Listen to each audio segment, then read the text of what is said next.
Explained by the Billy Meier contacts. Mysteries, myths, legends, conspiracy theories, historical inaccuracies, and more.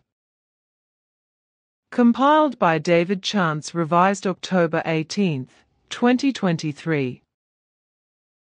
Teleprojection. A note: this is a technology not yet known on Earth. Perhaps the closest technology currently available might be holography.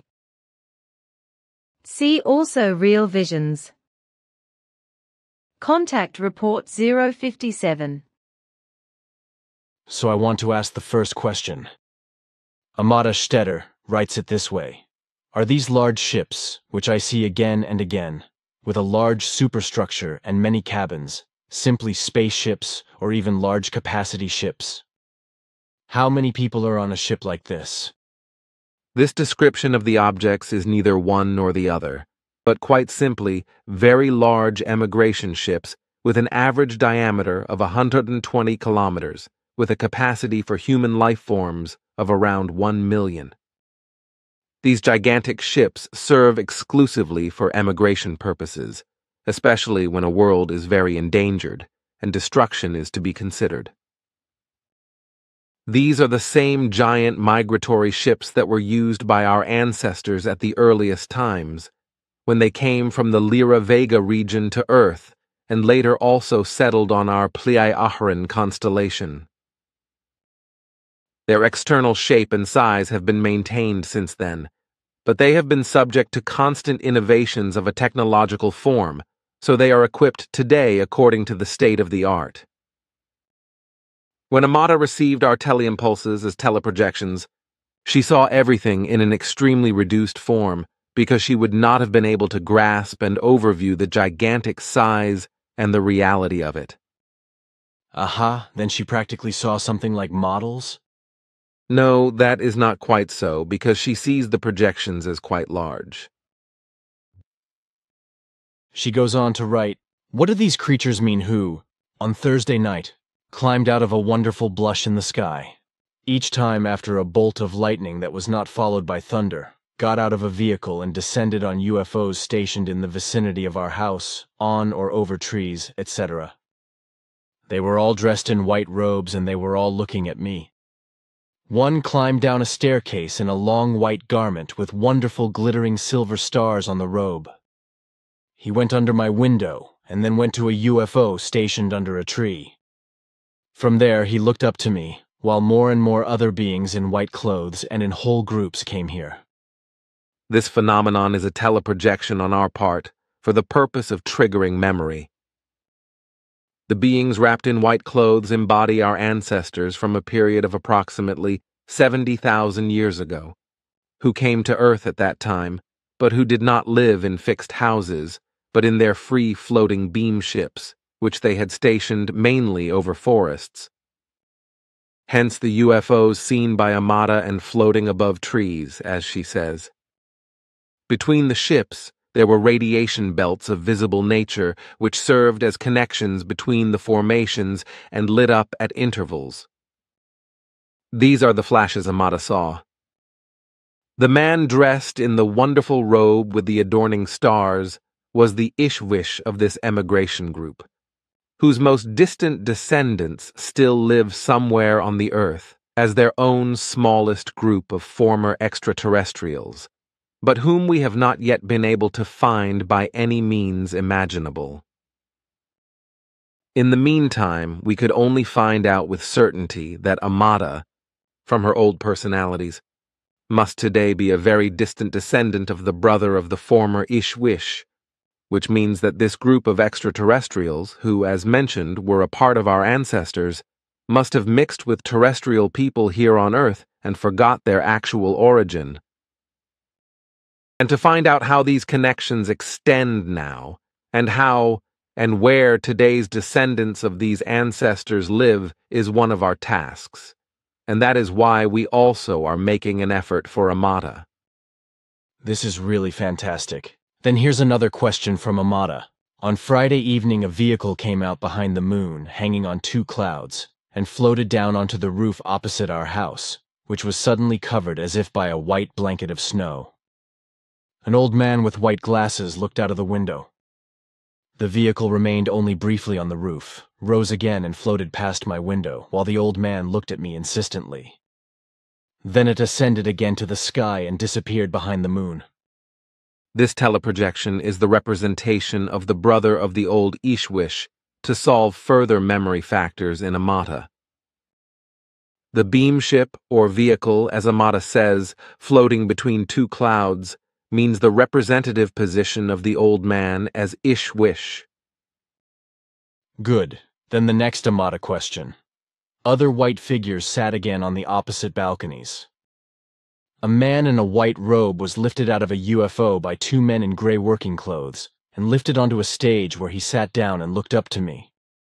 Down in the courtyard of the neighboring house stood a bunch of people in gray working clothes right next to this stage. One of these men detached himself from the group, lit a star, and hung it over the garden railing. More and more people came in large beam or spaceships and settled on the surrounding roofs. Then came again beings in white garments and in vehicles which looked like thick tree trunks and had large cabins.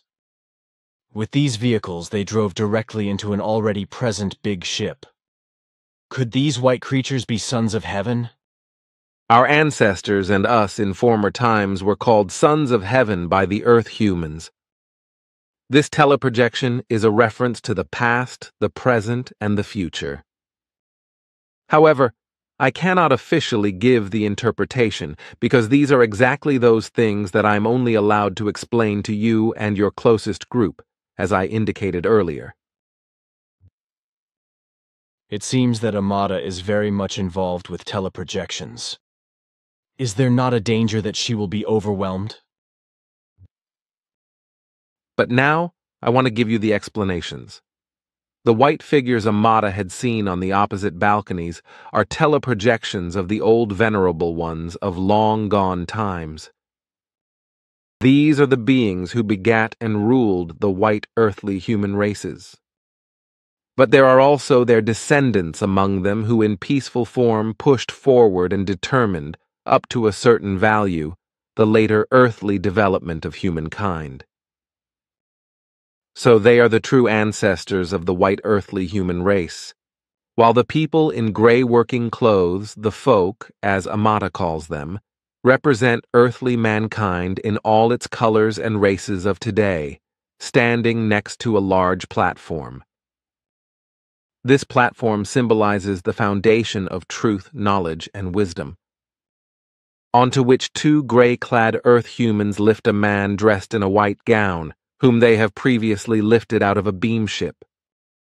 After they have lifted the white-dressed man onto the stage, one of the two men takes a star and lets it shine in bright light, in order then to hang it brightly on a fence.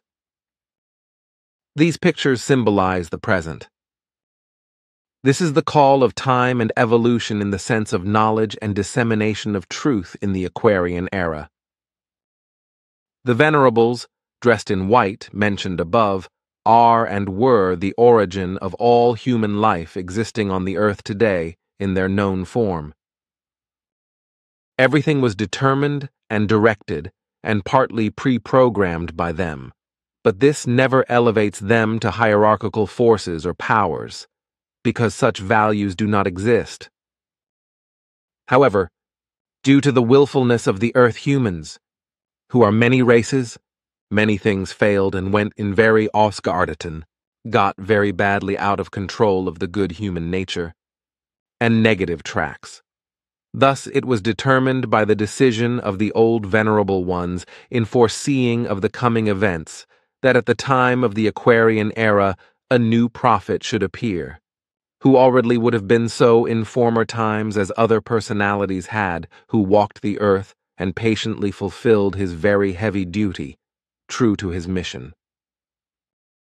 So it had been foretold by the venerable ones that at a certain time the same prophet would come again incarnated in a new personality, begotten by predestination and born by earthly parents, as was the case in former times, but begotten at that time by the seed of a son of the heavens.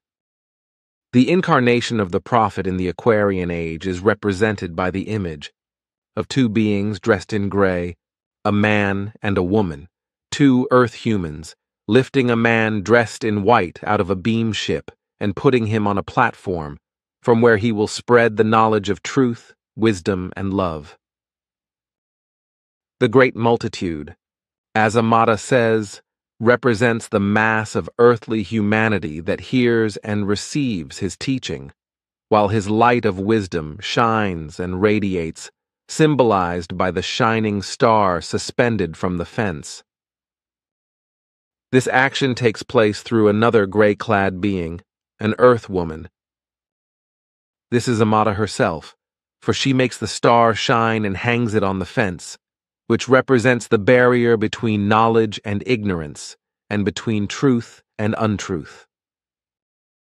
The hanging or placing of the star on the fence symbolizes the state of the prophet who has overcome the barrier of ignorance, so he is able to fulfill his mission.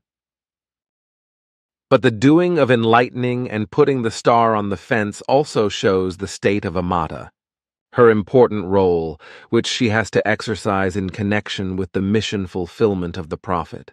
Because through her connection to our ancestors, which we have meanwhile established, she was destined to help the prophet in the form of her teleprojective connections and contacts to us, to be able to testify through her teleprojective connections and contacts to us that we exist and maintain actual contacts with the prophet himself.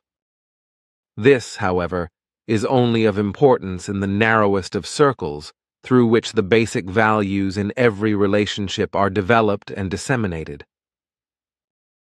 This should remain a secret of the inner circle until 1980 at the earliest, because it would not be of value and not of good to reveal this secret too early. This is fundamentally the interpretive value of this important teleprojection. In Amata's important interest, it should also be mentioned that certain projections of these things are unavoidable for us, because only through them can we track down these very old facts anchored in the memory banks and memories penetrating very deeply into her subconscious, which can provide us with valuable information about the connections that are extremely important to us. But Amata should be careful not to deal with the projections more than necessary. On the other hand, we have also noticed that Amata is burdened with misleading teleprojections from an unknown side, which obviously serve a lower purpose. We have known this for some time, but have not yet been able to produce an analysis. So let her exercise caution. We will continue our efforts to find out where these strange teleprojections come from and what their real reasons are. However, this task is made very difficult for us because the teleprojection impulses are so distorted that we cannot locate their origin. But now I want to interpret the last part of our teleprojection, if you are also informed about it, because also this is important for you to know, about which you should also keep the deepest silence until the year 1980. Consider that the religious powers of the earth are always anxious to maintain and preserve their power. Thus they would act maliciously and treacherously against you if the interpretations given to you here were made known to them. They would not shy away from terror, murder, and other evil acts of violence, and would pursue you everywhere and try to destroy you.